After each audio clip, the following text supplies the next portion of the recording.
Welcome to Haunt Weekly.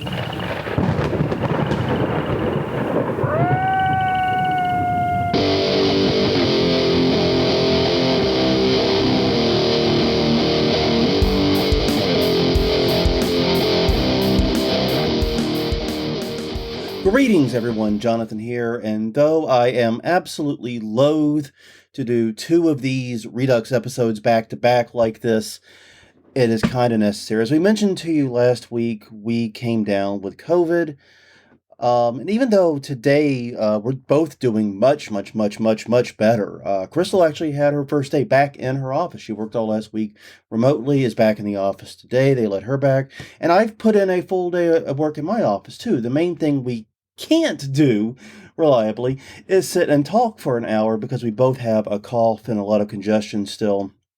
It's going away. It's getting better. I haven't even had to take sinus medicine today, but yeah, we didn't really want to sit here and have an hour-long conversation, sniffling, snorting, hacking, and coughing the whole time, because I suck at audio editing and I don't want to have to edit all that out, and I probably wouldn't anyway. So yes, in the meantime, enjoy a revisited episode. This is actually a very timely one. Right now, haunts everywhere are starting to think about their brand and their marketing. Well, here are 7 ways in which haunts can sabotage their own branding. We will see you all next week.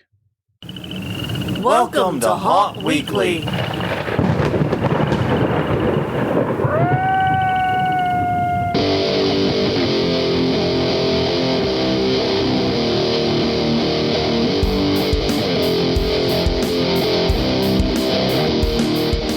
Hello, everyone. I'm Jonathan. I'm Crystal. And this is Haunt Weekly, a weekly podcast on attraction haunt entertainment community.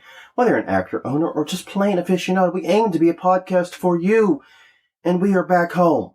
Yay! Yay, we are back home. We are both sick, not with coronavirus. Or anything exciting. No, this is just some random bull crap we picked up in Wichita. Yeah.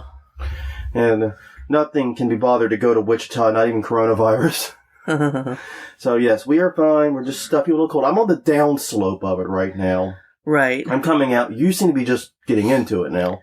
Yeah, because I was allergic to Wichita. Yeah. The entire time I was there, I was having allergy problems. And finally got over those and was able to breathe, and now I can't again. So that's lovely. It's funny because, like, every chronic condition the three of us have was made worse by Wichita. Yeah. I mean, Ellie's allergies were off the charts. Yeah. I mean, I've never seen her that bad. No. I'm actually really glad she's seeing her allergist. Today. Yeah. Yeah. You had allergy problems, and my gastrointestinal issues were not doing well. It wasn't the food. No. And that food wasn't going to get anyone's stomach riled up, believe me. Yeah. But my stomach was not doing well the entire time I was there. But anyways, enough about that. This is Haunt Weekly. You can find us at hauntweekly.com, Haunt Weekly on Twitter, Haunt Weekly on Facebook. YouTube.com/Haunt Weekly is our YouTube channel. We're also on iTunes, Google Play, and Stitcher. Anywhere the podcasts are distributed, really. We should be there already. Yeah. I think we're even in like Spotify and stuff. It's cool. Nice. Good work. But yes, as we said, we are back. So we have our more normal setup this week. Right. Going to bother good news. Still a bit sniffly, like I said, and there's not much I can do about it. No. But yes, this week's episode is an interesting one. It's 7 ways haunts sabotage their branding. Mm-hmm. We'll get into it in more detail in a minute, but this is something that we actually started talking about right after we got back from the trip. Yes. And it just kind of blossomed into, and we said, okay, we've got to save this for the podcast. So we're starting to talk too much about this. Exactly. So it's one of those deals. So there's going to be a lot in here, hopefully that is useful to you guys. If you are in any way involved in the branding or marketing or, advertising of your haunt, this is definitely an episode you want to be thinking about and probably spreading among your crew, because it's going to involve a lot of stuff not for the advertisers and marketers. Right. So, stuff to think about here. But first thing is first, we got to do our conference reminders. It's an even episode. That means I'm the even ball. That still doesn't work. No. But I do kick things off. Coming up March 19th through the 22nd in St. Louis, Missouri, it's Transworld's Halloween and Attraction Show at the America Center, co-located with Transworld's Christmas Show and the Room Escape Show. 3 of the 5 conferences they do are now in one place at one time. They will be touring Darkness and Limp Brewery behind the scenes, also a party at City Museum on Thursday, a performance by the Vampire Circus on Friday, and a werewolf ball on Saturday, the Ha Show, HAASHOW.com. For more information, I've been seeing a lot of chatter in the Facebook groups about people going to this, so yeah. Good luck to all of you that are going. Yes. Okay, then May 15th through the 17th is West Coast Haunters Convention in Portland, Oregon, at the Doubletree Hotel, Portland. Touring the Fear Haunted House. Also includes a costume ball, a silent auction, and the Nightmare After West Coast Haunters Convention Film Festival with a secret selection of films. HauntersConvention.com for more info. Yeah, a lot of neat stuff there. Okay, May 15th through the 17th, the same days. In Ohio, at the Ohio State Reformatory, in Mansfield, Ohio, at the Ohio State Reformatory, it's the Ohio Halloween and Haunters Convention. Features a ghost hunt, a costume party, and haunted house tours. OhioHHC.com. Okay, June 5th through the 7th, it's Midwest Haunters Convention in Schaumburg, Illinois, at the Renaissance Schaumburg Convention Center Hotel. They will be touring Abandoned Haunted House, Complex, Disturbia, and Evil Intentions. Features a costume party and a kids zone. MidwestHauntersConvention.com for more info. And finally, June 26th through the 28th at the Oak Campgrounds in Munich, Michigan, it's Michigan Haunt Fest. A neat little deal where you get to camp out with your fellow haunters under the stars. Features demos, make-and takes, and more. Some of the proceeds will be benefiting the Humane Society. MichiganHauntFest.weebly.com for more details. They do encourage everyone to remember that the camping is separate from the conference. A conference ticket does not guarantee you a camping spot. If you're going to that, I'd book as soon as possible. Yeah. Guarantee your place to camp, if that's your thing. If you're there to camp. If you're not there to camp, then I can't really help you. Yeah. All right. Quick update about us. What's going on in our little world? Well, we are back from Wichita, as we discussed earlier. It took another 16 hours of driving. Yeah. And unfortunately for poor Crystal, she had to do virtually the entire leg home. I was able to do some the first day of travel. Right. Yeah, I was able to do a fair amount the first day. Yeah, we split it pretty evenly the first day. But the second day, the cold and everything, I was not in good shape. No. I was barely stumbling around. I was in no condition to be driving a 1-ton death machine 75 miles an hour down a driveway. Yeah, that's probably true. Things would have gotten a little too interesting if that had happened. Yeah. But nonetheless, Crystal toughed it out and finished it, even with that weird problem on I-10 where we had to divert around. Yeah. But she pulled through. She was amazing, as we all know. I mean, we all knew this. She's amazing. Got through it, and we got home. Don't have a lot to add. I did a little bitch fest about Wichita last week. I think everything still stands. Yeah. It's just, I mean, the thing about it, it's like, it's a great place to go if you fear bad things happening more than you enjoy good things. Yeah. Because it's like, it's a place where nothing really happens, and that's what everyone tells you is great about it. Yeah. And on Sundays, everything closes at 6. Pretty much everything. Yeah. And during the week, it closes at 10. It's a very sanitized place in a lot of ways. And someone used to the grit, the grime, the spice of New Orleans, it's a hell of a shift in mentality for me. I was not ready for it. But yeah, I gotta say, the museums were pretty cool that we went to. We went to 2 that I remember very well. There was the World Treasures Museum, just in Wichita. Right. That was actually pretty interesting. I mean, I was glad we went. It was a cheap museum, all things considered. Yeah. And it takes a few hours to go through, so it was, I enjoyed that one. Mm-hmm. But long and short of it is, and that was actually the first time I had been, that I can recall being in the presence of actual dinosaur skeletons. Yes. Which is super cool. Yeah. Yeah, I grew up near Dallas area, so I grew up with giant displays of dinosaurs in museums all around Texas. So, but yeah, we were excited that you got to see dinosaurs. Yeah, it was very cool. And on the way home, we hit up the Toy and Action Figure Museum. It's in a small town off of I-35 in Oklahoma. Yeah. South of Oklahoma City is the best way to describe it. I'm sure you're going to look it up for me, make sure I say this right. It is a super cool little museum. It's not very big in terms of square footage. It's about the size of like a storefront in a small town building, because that's what it is. Mm-hmm. Don't expect it to be like this huge, giant museum with multiple floors and whatnot. No. But they have 13,000 different items up for display. Right, and it's in Pauls Valley, Oklahoma. Okay. And yeah, if you happen to be in the area, and the most likely reason you'd be in the area is you're going from Dallas somewhere north or going south into Dallas. Or going you're going to Oklahoma City or something. Yeah, going between that run between Dallas and Oklahoma City. I'd recommend stopping by. You'll see signs for it. Yeah. Definitely worth the trip in my mind.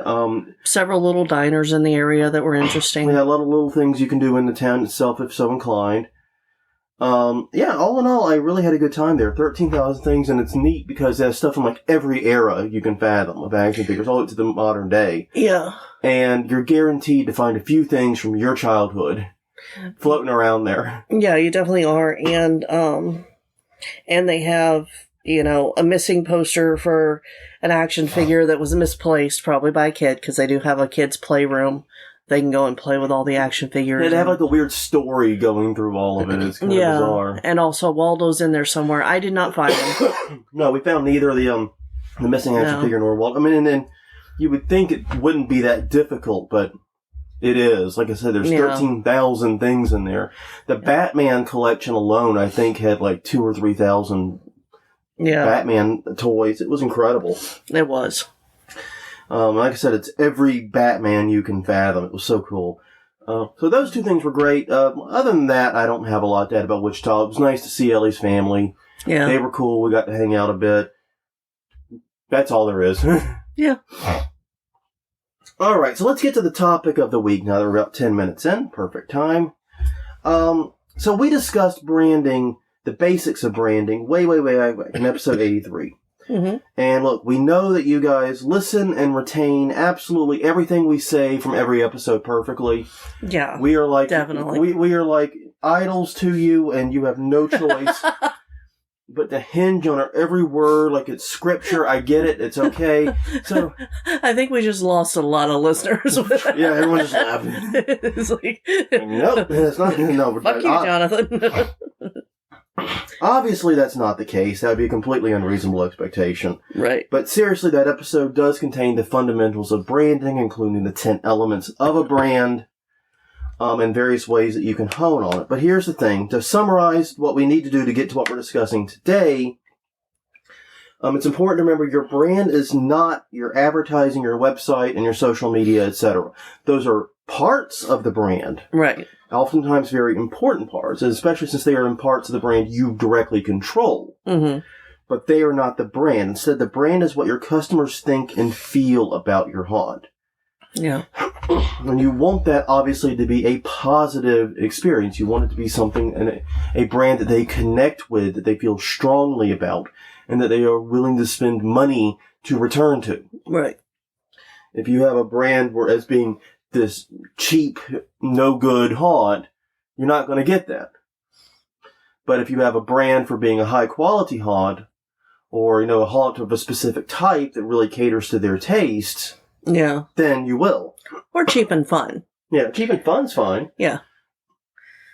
Like, I meant like cheaply built and cheaply run. And designed, and not a lot of love and work put into it. Exactly. If you get a reputation and a brand for that, now you're pretty much screwed. I can't really help you there. Yeah.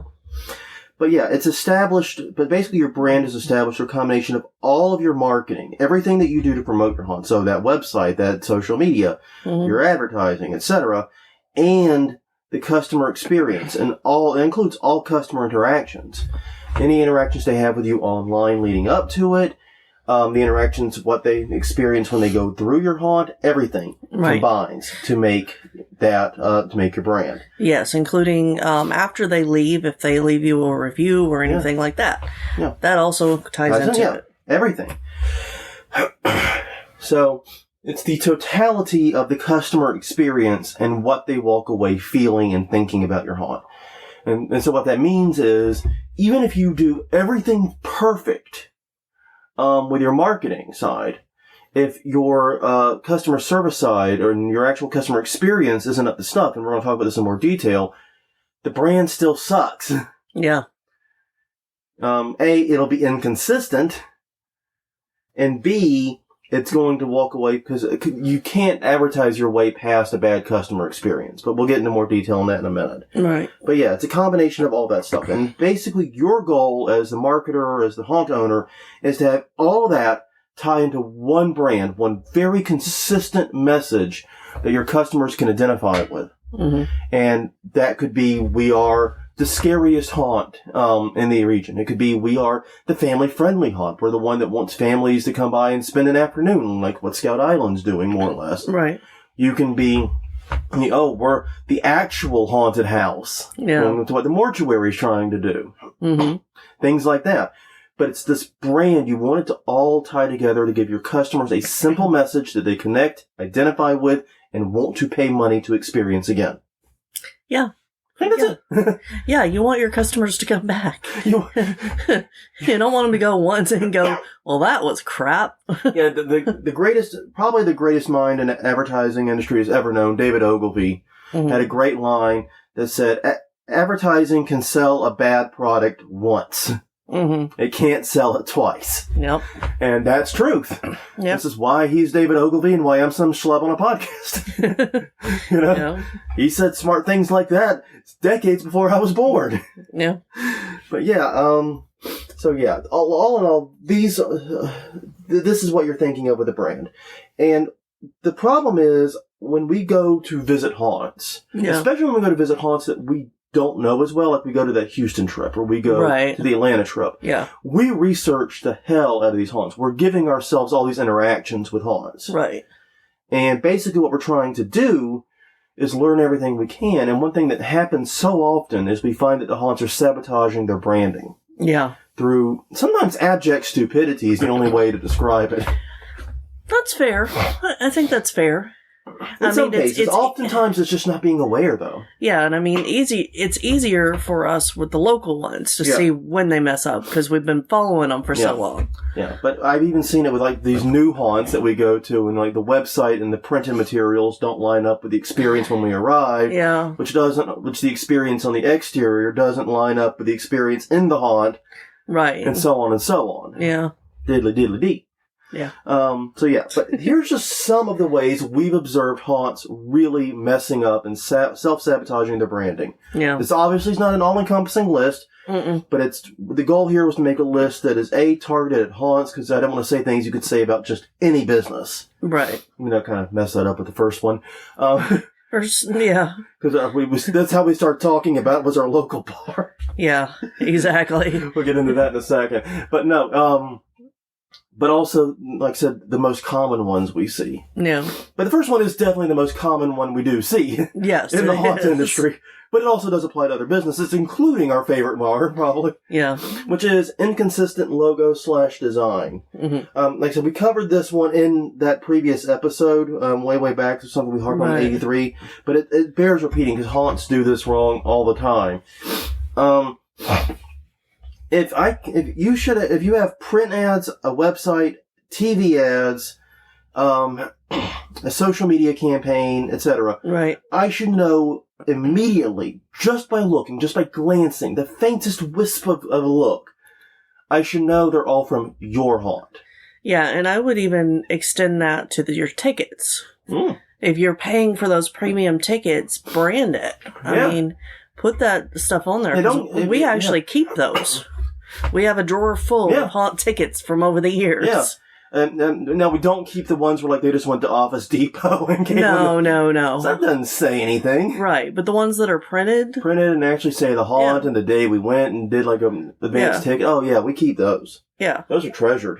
Yeah. And, I mean, there's some of them I'm like, I don't have any idea where this is from. It's like a little ticket, but... It says haunted house. Yeah. No, it's from a haunted house. Yeah, but I mean, it didn't have the...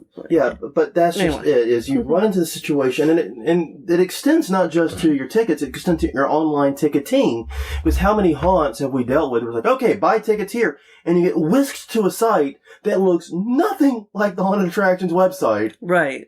Looks nothing like anything else they've ever put out, and I'm no longer sure I'm putting my credit card information in the right place. Right, exactly. And part of that's having to deal with third-party It's the vendors, and I get that, things, yeah, but a lot of that is these third-party vendors do offer customization, and a lot of haunts just don't do it. yeah, They don't take that extra 5 minutes to change the background color. Exactly. If you have that situation, you can at least change it to your colors, and you should know what your colors are. Yeah, and that's another key component is, we're harping on design broadly, but it's your logo, it's your colors, it's your typography. Yeah. You should have fonts. Yeah. You should have fonts. You should know the fonts that go into your logo, and the fonts that you use for your text, and the fonts that you use for everything. You should have a consistent typography throughout everything. Yeah. And that's something that's so easy to do. It is. Okay, you can't change the font on your Facebook post, for example. Right. You can't control that. We all know that Facebook has that locked down. Fine. But in your print ads, your tickets, your website, all that stuff, yeah, you can control it. Yeah. And if it looks consistent, that's one of those visual cues. I'm in the right place. Yep. Exactly. And it's a surprisingly powerful one. You would be amazed how weird it is. Like, if I went through and handed you a McDonald's ad, but changed their typography around, Yeah. it would not look like a McDonald's ad. I'd leave everything else, even the logo. Yeah. Leave the photo of the Big Mac, whatever. You would think it was a knockoff. You would think it was McDowell's from Yeah. Coming to America or something. Yeah. You would think it was some second-rate knockoff, and you wouldn't be totally wrong. Uh-huh. 'Cause it sure as heck would feel like one. It would. So yeah, here's the thing, and here's how you avoid this one. Establish design rules. If you do not have a design Bible Yeah. for your haunt, take some time. Now, we're in March. This is a good time to do it. Yeah. Now is a great time to think about this and do this. You're probably not too deep in the build. Right. And now you're thinking about all these promotional things. Now's a great time to do this. Create a design Bible. Select your colors, including the RGB and CMYK values, and possibly Pantones if you're into that. Well, or if your printer requires it. I don't know if Most Pantones are don't. still a thing, really.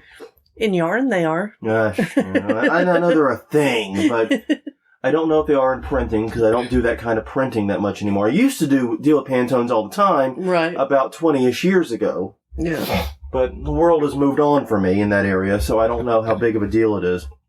But yes, RGB for your online stuff, CMYK for your print stuff, Pantones for your 2-color print jobs, etc. Right. 2 and 3 color print jobs.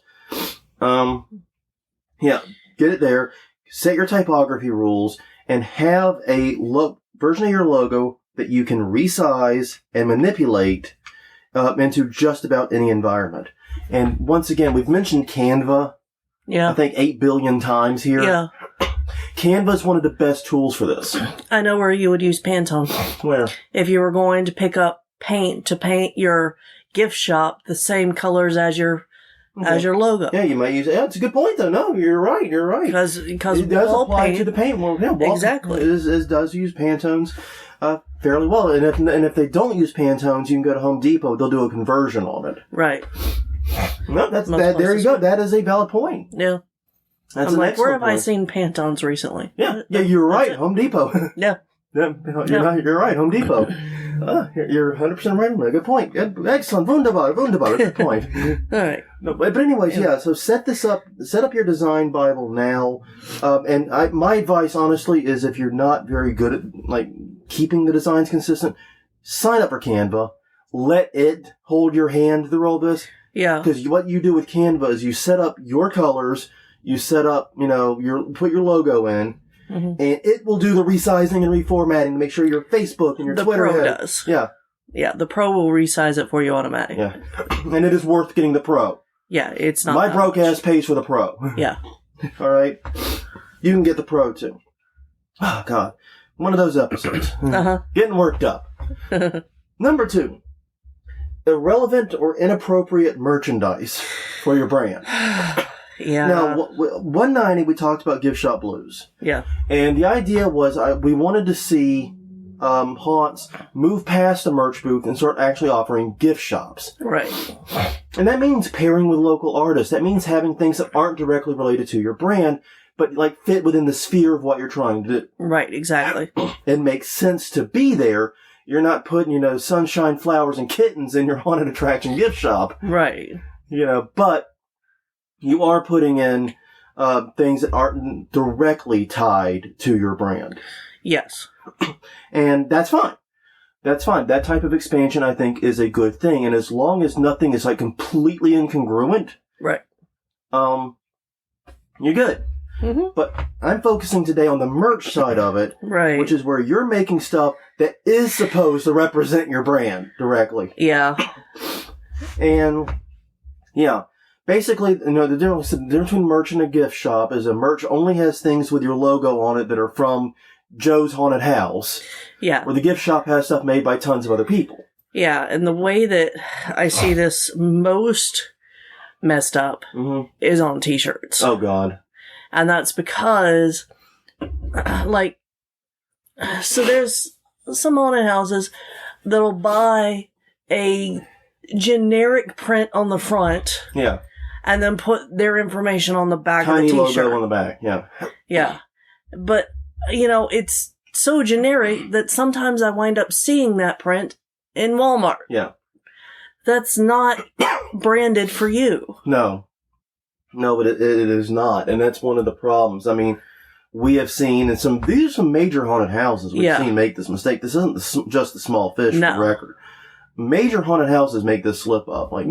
Huge ones. And what they'll do is, and what I'm pretty sure happens, I should say, is that they're getting the artwork either from, and I think one of the reasons it happens a lot at larger haunted houses is because of the bulk nature of what they have to do. Right. That oftentimes I think they're negotiating directly with factories. Yeah. And so what they're doing is they're getting in contact with these factories, probably in China, but you never really know. Yeah. And the factories like, yeah, we've got these really cool designs. See, look, this one's got like the 4 Horsemen of the Apocalypse on it, and this one's got a ghost coming out of something. Yeah. And it's pretty artwork. Yeah. And they'll say, yeah, and what we'll do is for X amount, we'll put your logo on the back and you can sell it in your merch booth and diddly-diddly-dee. Moving on. And what they're not telling you is that they're also selling those exact same goddamn images to everyone else who asks. Yeah, exactly. Because they only have a certain amount. Yeah. They've got 12 styles or whatever. Yeah. And they're selling them to anyone who calls them up.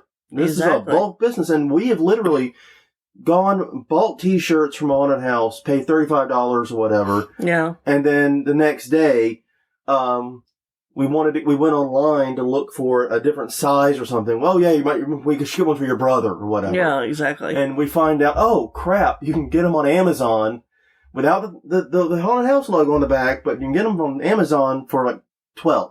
Yeah. And that's basically when we stopped buying haunt shirts from places that have that particular problem. Yeah, and then like I said, it's largely the big ones. The small ones, I think what they do is they typically, well, I know they do this because I've helped them do it.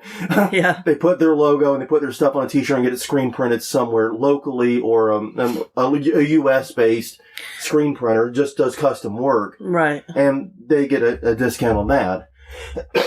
Excuse me. Which means they're making less per shirt. But at least every shirt is uniquely theirs. Exactly. Yeah. Because no one else is putting Bob's Haunted House on the front of the t-shirt, Right. And that was the thing. It's one of those deals where, we've had to stop buying when you can always kind of spot it because it has this generic-ish design. You kind of can tell. It's hard to say exactly, but you'll recognize it when you see it. But yeah, and while we're talking about this exact issue, make sure everything fits your branding overall. And one of the problems with those generic t-shirts is they don't fit any brand. They're kind of meant to be like every brand. Yeah. And that doesn't really work. It's got to be something special to you. Your logo, your slogan, your character. Right. maybe a particular scene or maybe your facade or something. Yeah. Something that visually represents you. Yes. Has got to be it. Something that literally could be any haunted house. Yeah. In the entire world. Yeah. Even if I can only find that t-shirt there, it still isn't on brand. Right, exactly. And, you can contract with those local artists that you're getting to do your gift shop stuff. You can contract them to make something for you. Make sure you've got your contract in place to say that you own the design afterwards. But, you can do that, and that makes it definitely uniquely yours. Yeah. Yeah, and that way you can get something that's directly related to you and your brand as well and what you're doing, and not getting just some generic stuff probably bought from overseas. No. And then can be trivially found on Amazon or Walmart or wherever else. Right. Without any effort. Yeah, that's what you're trying to avoid. Also, be thinking about the types of items you want to sell. If you have a family-friendly haunt, maybe you don't want to sell underwear. Yeah. I've I've never gotten that. Never gotten that at all. I mean, why would anyone want panties with a haunted house logo on it? Yeah. I don't get it. But if you have an adult-oriented haunt, maybe you shouldn't be offering kids' clothes. Yeah. If you're advertising yourself as a place for the grown-ups, don't have, kids' clothes in there. No. Yeah. Number 3, lack of social media rules. This one seems to be a growing problem. How does your social media accounts fit in with your other branding? Take the time to think about it. And you might go, well, yeah, our social media is great. We are on brand. Our official accounts are totally on brand. Yeah. We got it down. Yeah. What about everyone else that works at your haunt? Right. What about your actors? What about your other employees and volunteers? What are they doing? Yeah. You might be going, oh, well, here's the thing. They actually probably have a bigger reach and a bigger voice than your official accounts. Yeah. If you're a big enough haunt to have a huge social media presence, then you probably have enough people that combined, they have a bigger reach still. Yeah, they do. And this is people that they know personally. Yeah. In most cases. So you need to think about what they're saying. Like, well, we can't control that. You kind of can't. Because here's the thing. Most large companies have social media rules for their employees. Yeah. We've heard endlessly about Ellie's bank that she works for and how they control her social media presence. And in their case, it's very much on the discouraging side of talking about banking and getting away from that. Yeah. She's allowed to, but she has to disclose where she works. She has to mention she doesn't speak for her employer. Yeah. We've got a whole list of rules. And she just finds it easier not to talk about banking. Yeah. Which is fine. Yeah. That's a perfectly reasonable response. You obviously want to encourage your actors to participate in social media and hype you, because this is going to be a big tool for you. Yeah. You could even do things like make posts that they can share and ask them to share it. Yeah.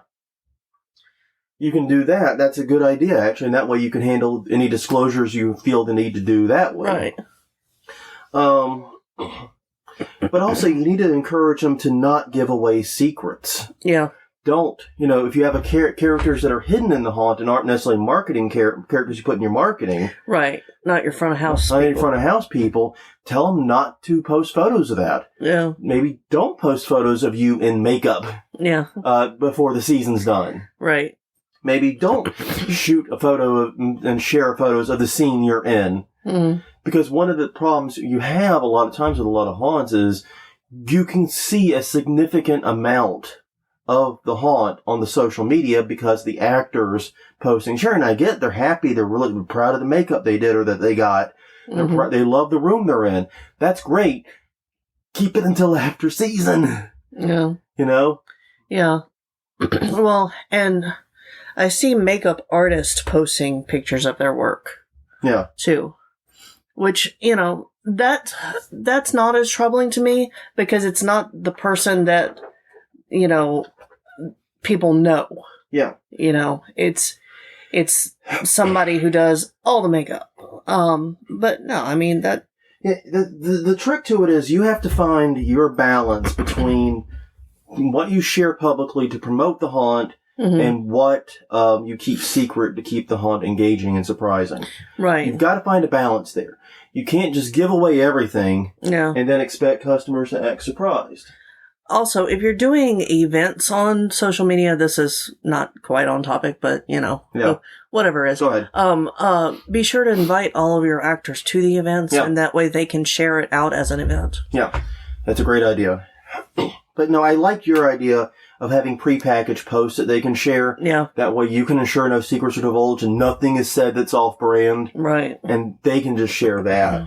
That's a really great idea. Yeah, and if there is an issue that comes up with your haunt, if there's a bad review or something, also have rules for dealing with that and how actors probably shouldn't get involved with that. Yeah, let management handle that. Yeah. This is management's problem. Yeah. Yeah, I agree with that. That's a good point, too. Yeah. Because that's one of those things that I've seen. No, we've seen a lot that we really enjoyed. We don't go to anymore. No. Because they handled a bad review so badly. Yeah. They unsold us. Yeah. They literally threatened violence against the... Yeah, they did. And, I mean, this was one of our favorite ones to go to, and we don't go anymore. We're not comfortable. No. I mean, I don't feel safe now. Right. Sorry, that's the wrong kind of not feeling safe and feeling scared for me. Yeah. Sorry. Excuse me. Yep. That chest congestion will get you. But more to the point, we don't want to support a haunt that handles it that way. No. Right. And we can't encourage people to go. No. If they're going to act like that. No. And so, no, we've decided to cut that out completely and not deal with it. Yeah. And it was a tough one to get to anyway for us. We just really liked the people and really liked the haunt. Yeah. We made time for it, and honestly, we get a lot more done with haunt season by skipping on that particular one. Yeah, because that was an entire night. Yeah, it was more than an entire night. It was actually an afternoon, evening, night thing. Yeah. By the time all the travel was done. Yeah. Anyways, moving on. Inappropriate content for the brand. Okay, Yeah. we have talked about age appropriateness for the haunts, for haunted attractions, and how we would love to see some kind of rating system that would guide parents on whether or not this haunt is appropriate for little kids, Yeah. bigger kids, tweens, teens, or adults only, or whatever. Right. And a lot of places do get that across in their marketing. Yeah, and they do, and that's a good thing. Others do not. Right. But here's the thing. If you are operating a family-friendly haunt or you were targeting teen crowds, and this isn't just necessarily what's in your marketing, it's where you're marketing to. Yeah. If you are marketing in the Clipper, or those coupon magazines. Yeah, or if your traditional customers hit that demographic. Yeah. Or if you're using your Facebook targeting to reach a certain group. You can manipulate that. Maybe if you're a family-friendly haunt, don't have naked props or sexual content in your haunt. Yeah. Yeah, exactly. I mean, one year we went to a local haunt and they suddenly had naked props everywhere. That's like, we thought this was the haunt for teens, older teens, but not naked prop teens. Yeah, and one year, the haunt only made it a couple of weeks, got shut down by the fire marshal. Yeah. We went to a haunted house that was being advertised by a local, artist commune, I think it was. I think they only had 2 open nights. Art collective type thing. We went, not really knowing what to expect. The marketing did not give any indication of content. Yeah. And there was nudity, lots of nudity. Yeah. Unsimulated sex. Yes. Not simulated sex, actual sex taking place. And this was in a haunted attraction. Yeah. And it's like, well, okay, I'm not opposed to this being in the haunt in the right environment. I understand, everything has a time and a place. Right. But, yeah, I should have gone in expecting this, or at least aware it was a possibility. Right. It was more the surprise than the content that bothered me with that. Yeah. I mean, I'm not one to shy away from nudity and sex in my content, but it's just I like to be aware of it when I'm going in, and we were not. I mean, we had noticed they had kid-friendly hours, right? But a lot of haunts do kid-friendly hours, which is basically a no scare time. Exactly. I mean, that's fine. That's a good thing. That's a good thing to do. But it doesn't clearly indicate, hey, this is a hard, adults only. And yeah, it's weird. We live in a country where sex is far worse than violence. Diddly diddly. I get it. I don't understand it either. No. I don't understand why the Karens of the world get upset about nudity before them. You literally have props like people being disemboweled and climbing out of it, but yet some boobies are worse. I don't understand that. No. But that's the country we live in. That's what we have to deal with. Yeah. We don't make the rules. We're just living in them. Mm-hmm. So yeah, and the main thing is you don't want to have to deal with angry parents, or you don't want to have families that never come back. Because like the haunt you were talking about here that had they've been going for over a decade now. Mm-hmm. A lot of families, I suspect, did not return the next year. Yeah. Because of that. It had been going regularly, did not return. Yeah, I know that there were a couple of people who we would regularly see there that we didn't see the next year. Yeah. So, long story short, make sure the content is appropriate for your brand and the audience that you're trying to reach. And don't make any drastic changes year to year. Like what we're doing, there were suddenly naked props. Yeah. Boobies, penises, and prop format. Yeah. Yeah, don't do that. No. Don't make it a significant change year to year to year. Instead, try to keep, your age appropriateness fairly consistent. Yeah. Okay. Number 5, things advertised not in the haunt. Chekhov's gun, basically, is what this one is. Yeah. The old adage about if a gun is mentioned in the first third of a book or first third of a movie, it will definitely be fired in the last third type thing, right? Yeah. That is a promise. You're advertising, you are making promises for what is in your haunt. Mm-hmm. When you don't fulfill those promises, people get disappointed. Yeah. It's really that simple. Basically, the marketing is the promise. The customer experience is the fulfillment of it. Mm-hmm. And customer experience makes up probably 80% or more of your branding. Yeah. Because if I go through your haunt, by the time I leave, I've probably forgotten most of your marketing. Right. Unless there was like something seriously incongruent there. Yeah. That's happened. That has happened. I've definitely remembered some advertising. You don't want me to still remember the marketing that got me there. Right. You want me to be thinking about the experience. And that's what's going to be that lasting branding. Yeah. And then when you go back to advertising and marketing for the next season, right, you're trying to either build upon or hopefully not undo what my experience was. Hopefully it's build upon it. Yeah. Well, and there are ways to do this correctly, where we're planning on a whole series of short videos over the summer that'll promote the haunt, and it's actually going to show some of the things that are in the haunt. Yeah, but in a very different way than it will be shown actually. Yes. It will not be like going through the haunt. No. But, I mean, it'll be talking about the story and telling it, and whenever you get there, you'll be better prepared for the story and what you're in, Yeah. But yeah, here's the thing. You have to fulfill promises, like going back to a local haunt again.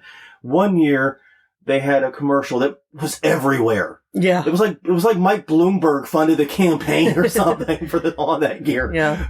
Their commercial was before every goddamn YouTube video. Yeah. And in every damn TV show. Like I said, it was like, oh my God. It was like trying to escape Michael Bloomberg. But the point is, they featured an old man like coming out of the mist and something. He looked really, really cool. And I'm thinking, oh, dude, that's awesome. I can't wait to see him. Nowhere in the fucking haunt. Nope. We went online. We found the stock video that was pulled from. It was on like the Photo Jungle and one of those sites, stock clip sites. And it's like, God damn it! Yep. It looked so cool. I was so eager to meet this new character. They were pushing on me. It was like half the damn commercial. Nope, nowhere in the movie. No, he's not there. He's not in the haunt. He's not anywhere because he's apparently CGI and doesn't really exist anyway. Yeah, it'd be like, getting the advertisements for a movie. Yeah. Since you said the word. You get the advertisements for the movie, and then you don't see any of the scenes actually in the movie. Trailer, watching the trailer of the movie. Exactly. And then go to the movie, and then like nothing from the trailer's in it. Yeah, exactly. That's exactly what it's like a lot of times with haunted house marketing and advertising. Yeah. You'll see characters, you'll see images and scenes that have no connection to the haunt. Yeah, or you'll see This is one that I saw in Texas. There was a character that's fairly well known. Mm-hmm. So I was excited to see what they do actually in the haunt. Yeah. They weren't in the haunt. They were a line actor who was just standing to take pictures. To be fair, our lead character is a line actor too, but He is. Yeah, but he has interactions. He's like, but it's different. Yeah, People, I don't think people expect to see Bernie inside the haunt. No. It's never. And part of that's that he's a advertised. carny barker. Yeah. The character you're talking about is a clown character. Right. You expect to see the clowns in the haunt. Yeah, in the clown haunt. There was a clown haunt. Okay, that's a fair point. There's a fair point to be had there. Yeah. There's a clown haunt. You have a lead character that's a clown. The character should at least make an appearance in the clown haunt. Yeah. And here's the thing. If you want to have him walking around and shaking hands and things, buy 2 of the costumes. Yeah. Well, buy 2 of the costumes and, make sure that both are acting scary. Yeah. They're doing something creepy at least. Yeah. But long story short, yeah. Don't advertise. Don't put things in your ads and in your marketing that don't appear in the haunt. Yeah. 6, and we're getting near the end here. All right. Yeah. 6, rogue actors and staff. This is a huge one for me. Yeah. We have run into this so many times. I don't think many haunts realize how big of a problem this is. Yeah. This might be something that we just have to, get somebody on to talk about at some point. Maybe we can call Japes up again and have him on or something. But because this is a huge problem haunted attractions have, because I don't think they do adequate checking on what their actors are doing. Right. But rogue actors and staff, if you promote yourself and bill yourself and you put in your rules, you're a no-touch haunt, why are some of your damn actors touching me? Yeah, exactly. Good God. It's a family-friendly haunt? Why are you swearing? Yeah. Or in one case in a haunt, why are you using racial slurs? Yeah. Yeah. JHC, man. Yeah. Customer experience. Like I said, customer experience is like 80 to 90% of your brand. Mm-hmm. And your actors are the ultimate ambassadors of that. They control it. Yeah. And so if an actor goes off script, yeah, you're hosed. Yeah. Your branding is fuckered. Yeah. You are fuckered. So when you go to train your actors, it's not just teaching them timing, teaching them how to scream, teaching them how to be a presence. Right. You got to teach them how to be on brand. Yeah. Include that in your actor training. What is your brand? How are they supposed to convey that brand? Mm-hmm. How are they, intensify and grow it? Yeah. And even whether they're just like the gruntiest, shuffliest zombie or the most interacty actor ever, they need to know where they fit in that picture. Right. I just, oh man. Yeah, because we've seen actors that do boo. Yeah. Boo? And this? No. No. We're currently in this mad scientist laboratory with dead bodies everywhere. You don't pop up from underneath there and say boo. No. That doesn't make any sense. No. Unless you're a distract actor. Yeah. I can see it a little bit then. No, if you're trying to scare me with boo, poop, yeah. or what? It's like, no. You've got to be on brand. You've got to make sure that the actors are trained not just in how to be good scare actors, but how to be good brand ambassadors while they're in there. Right.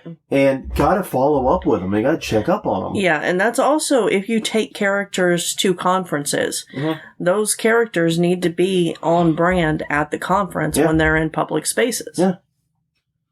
I agree with that. And if nothing else, because it's very good practice. Yeah. Exactly. Even if you're not dealing with any future customers there, it's really good practice to be in character and on brand when you're in an unfamiliar and unpredictable space like that. Yeah. I think that's a very important tool that gets ignored. And and this is especially true if you take them to events or things off the property, like you're right. Like we heard about the haunts doing the clown grams. Right, the clowngrams. There's also parades in a lot of cities for Halloween. Your characters there need to be on brand too. Yeah. Everything has to fit together, and it's important that your actors know very well what is your brand and how they contribute. Right, and if you're a big local haunt and you're putting people in the parade, then I want to see those characters in your haunt too. I don't want to see characters I've never seen before that, look really awesome and are doing awesome things to interact with the crowd, but aren't actually in your haunt. Yeah. And that goes back to the praise as both being an extension of an advertising and also an haunt-related activity. So it's a little bit of both. Yeah. And speaking of characters, yes. Item 7, character control. Right. Basically, this is two parts to me. One is, are the characters in your haunt consistent with your theme and brand? Yeah. We have a strict rule, no copyrighted characters by anybody else. Right. Everything is self-created by us. Even in our little podunk haunt, we do that. Yep. Very adamant about that because we want to make sure everyone's on brand. That means no Leatherface. That means no Jason, no Freddy. Yeah. No Scream Guy.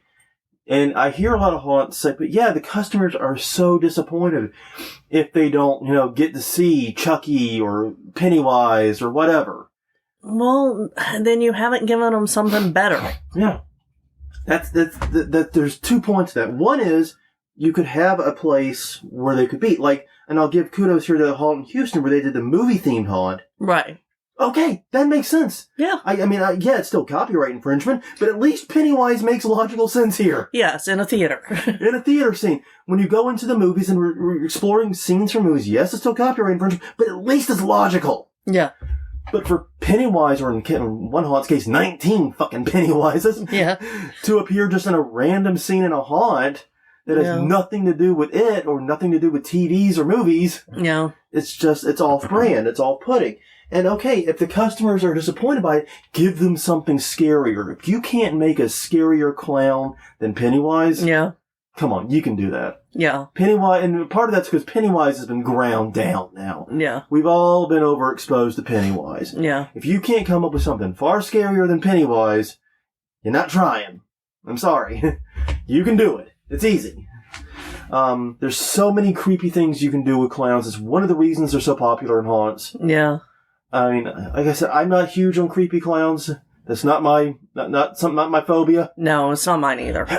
But hey, if you're going to do creepy clowns, there's a lot of room and a lot of area you can play with there. Yeah. And even though every haunt seems to do it, there's a lot of room you can be original in it. Mm-hmm. So have fun with it. Basically is what I'm saying. Do your own thing. But because of part 2 is, do you control these characters? Right. Now, if you have a volunteer haunt, any character your actor creates, they own. Yeah. So what that can mean is you can have someone, do that, whatever, come up, build this great character, and they can move from being in the basement of the haunt all the way to being frontline actor and interacting. They could become the face of your damn haunt. They could be the most important person, most recognizable image of that haunt, and then naff off with it. Yeah. And you can't say a damned thing about it. Right, and this has been an issue that we've seen come up time and again. If you look at all of the communities out there, this comes up quite often. At least it seems to come up a lot in November, December. Yeah, for obvious reasons. Yep. It also comes up right before haunt season. Right. Basically, you'll see the post, hey, one of our actors has decided to quit and go to another haunt, and he or she's taking the character with them. Yeah. And what can I do to stop that? Well, were they an employee that created it on your time? Well, no, then not a goddamn thing. Yeah. If you don't have contracts in place, then you can't do it. Yeah, and if it's an employee, you may be able to own it if they create the character on your time and the hours you are paying them as part of their job. Right. You will own anything they create. That is good. Yeah, and that includes makeup and costume people creating things specifically for your haunt. Exactly. But if they are doing it, if they came to your haunt with that character, right, or if they created it in the after hours, yeah, you're like, hey, we need you to be something scary here. Yeah, figure it work out. on a new character tonight. We need you to, then they're going to own it. If they're doing it off the clock on their time, they're going to own it. And once again, they can snap off and take it somewhere else, or they can do their own haunt. They can do anything with it. Yeah. And so you want to make sure that these are characters you own. You created them. Mm-hmm. You and your management create these characters and give them to your actors. Right. Say you are going to be, Jackal the Clown. I'm just making this up as I go. This is the outfit, this is the makeup, this is the persona, this is who you are while you're in the haunt. Yeah. Or while you're working the queue line. Right. If you do that, you own it. But if they come up with a character, they own it. Yeah. And what that means is, like I said, when they eventually leave, so does the character. And that kills branding. Mm-hmm. Especially if it's, like you said, your best-known character. Like, with us, our best-known character, Bernie, is our creation, wholesale. I'm the actor that does it. Yeah. So if I leave, I think pretty much the haunt is done, unless you have someone in mind to take over the other half of that, which, hey, she's getting me to look like she does, so I'm just going to back off this before I book myself out of a job. I'm just saying things have gone, like, completely sideways for you to go to a different haunt. Yeah, how bad is it if I'm suddenly working a New Orleans Nightmare one year? Yeah. So, Oh man, I don't think that's likely.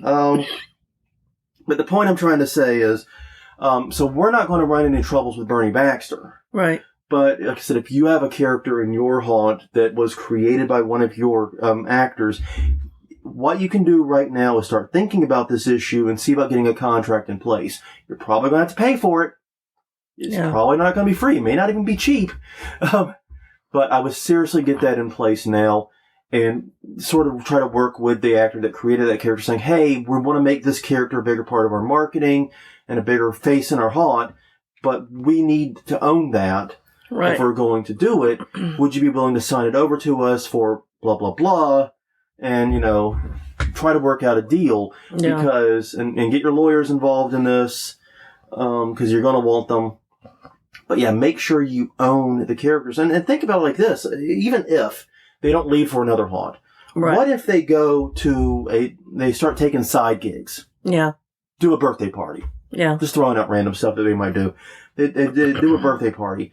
And next thing you know, you get reports that your actor, your character, farted on a 10-year-old's head or something as part of this birthday party they went to.